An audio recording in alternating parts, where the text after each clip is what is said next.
What if the appreciation that you wanted never came? Would you still do what you're doing? In 2024, after a client session, I was super happy, super excited because the client got a breakthrough, the client was relieved, the client got the solution that he was looking for. And I was so excited that I went to Bhavesh and shared with him. And he was like, oh, okay, great. I felt so bad because I was expecting him to be at the same excitement level that I was. So, does this mean that because he reacted in this manner, I should not share things with him? No. What it meant to be was to understand how was the day like for Bhavesh. And when I asked that, I got to know that he was in between solving a conflict. And that's the reason for his reaction. So I kept my excitement aside for a bit and just heard him out. And I realized that he was going through a turbulence of emotions. Once he had shared everything with me, he came back and he celebrated my excitement, matching my same energy. But again, does that mean that I should do it so that he appreciates me and my work?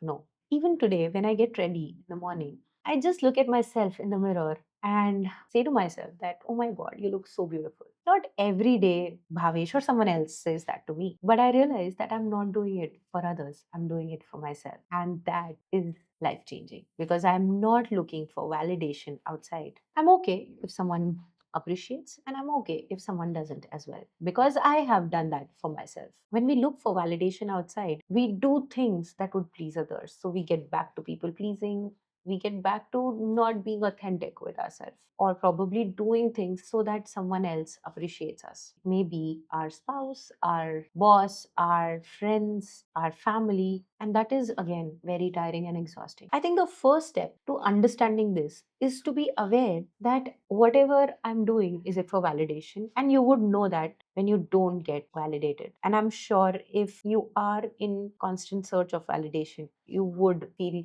hurt on a regular basis. When we look for validation outside, it's not just exhausting for us, but also for the other person. Because if we matter to the other person would feel a lot burdened, thinking that they have to do it and it should be a choice for them whether they want to do it or not. That's when it comes honestly, not out of a formality. Because we also understand that whenever someone is appreciating us out of formality, and that doesn't feel great. What is that one validation that you can give to yourself today? Share with us in the comments. And we would love to know what you love about yourself. Don't forget to like, share, subscribe, and also tag two of your friends who can validate themselves.